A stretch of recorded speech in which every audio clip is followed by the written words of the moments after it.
So I'm trying, experimenting with sprouts. These are alfalfa sprouts. Trying to eat healthy, and so this is my first experiment. It looks like it's going okay, and a little bit slow at first to start, but I'm following instructions of different people who make videos on YouTube, and looks like I'll be able to eat this pretty soon. So that's interesting, trying to eat healthy, grow your own food, right? And so also I'm trying my first batch of alfalfa microgreens,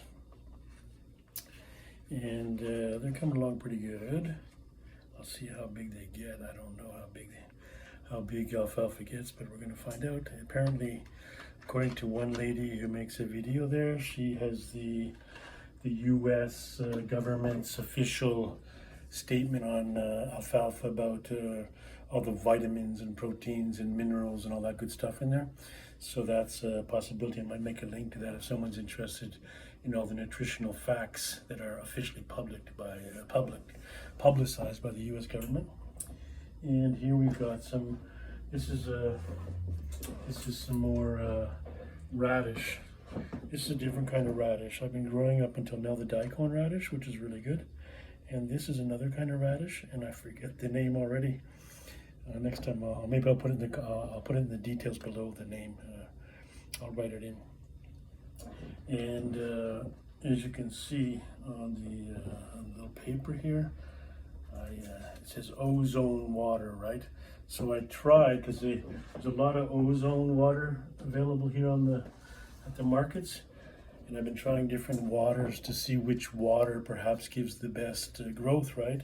So I tried ozone water, growing some microgreens. Didn't change a thing from what I could see. So it's not. I don't think it's worth using that or buying it for now, unless somebody has some comment to say about that.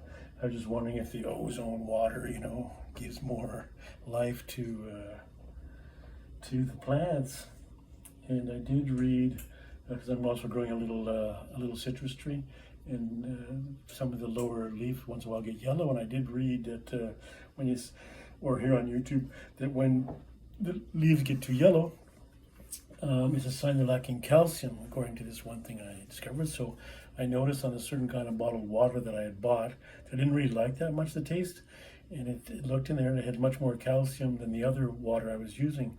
So I put it into my citrus tree. It's about this big, and right away the yellow leaves, it changed. It got better right away. So according to that calcium, when leaves get yellow, it's lacking calcium, according to this one thing I heard online. And so I put in some water that has a higher quantity of calcium that I didn't like to drink because of the taste, and actually it helped the plant very well. So if anybody knows about what waters are better, I know the city water here. I'm not too fond of it. I would like to get it tested actually to see what's in it, but I'm filtering my water. Except for this one here. I've done both bottled water, filtered water, and city water, because it was kind of going slow, and you have to pour a lot of water in there to do you want to rinse it twice or 3 times a day, so that takes a lot of water. But then I was using some of the water that I rinsed this with and using it to grow my microgreens too, so I wouldn't be wasting my bottled water or my filtered water. So anyways, we're making experiments, and that's how it's going right now.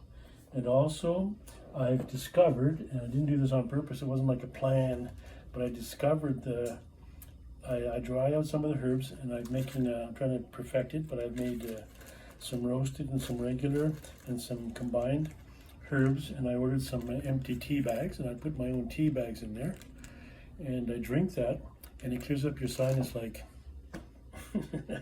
really good. And so that's good for me, because most of my life I always had sinus congestion, and it unblocks me completely. I would say with this one nostril completely unblocked, and the other one's up to 80-95%, sometimes 100%. And I drink that, and as a tea, and it expands, of course, in the water.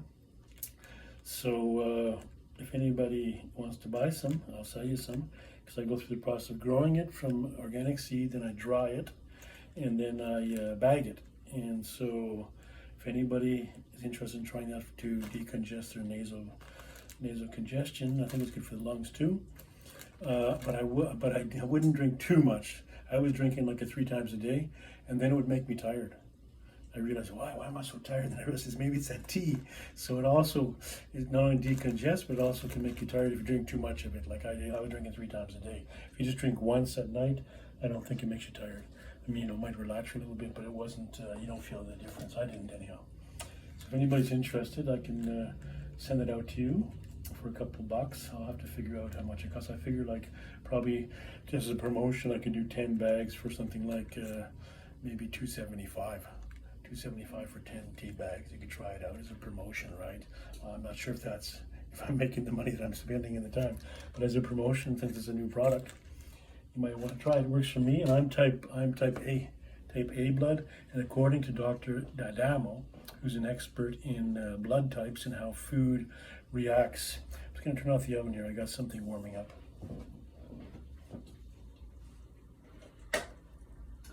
Yeah, okay, off. Yeah, and how he studied that for years.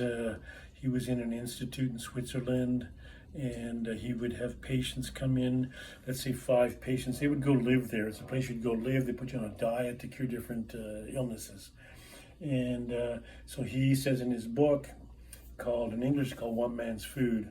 I first read the book in Spanish, and I think it was called Your Food is Either Nutrition or Poison, something like that. And that's where I discovered that book when I was visiting Guatemala years ago.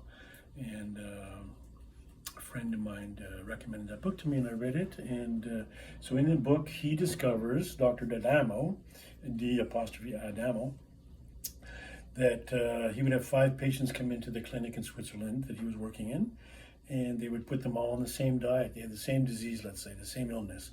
Put them on the same diet, the same regime, whatever they did, exercise, I'm not sure, but they would live there. And then he would say 4 out of 5 would cure. But why not 5 out of 5? They had the same problem, put them on the same diets, the same exercise, everything, and yet, so he would see this often, that there was, not everybody would cure, it'd be like 3 out of 4. So with time, he was trying to discover what is the difference. Why did that person not cure? And he discovered that that person's blood type was different than the ones who cured.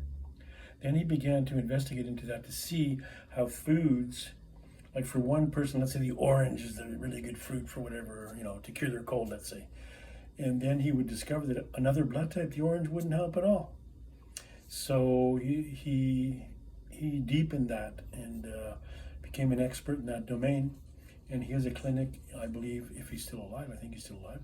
He has a clinic in Toronto, Ontario, Canada, and he has a clinic in Connecticut somewhere, if I'm not mistaken, or New York City. But I think he lives in Connecticut. I'll have to look up Dr. D'Adamo, One Man's Food, that's the name of one of his books he wrote. And so he developed that and perfected that. And so it's the same thing I'm mentioning that because maybe the tea, like for me, I'm a type A blood, so maybe it worked for me, but will it work for you? I don't know. And that's why it's worth experimenting. And on the other hand, I was wondering that like blood types, they can give blood to everybody, right? So I was wondering if certain foods are like that too, that they will have the same good reaction for everybody, whereas other foods will only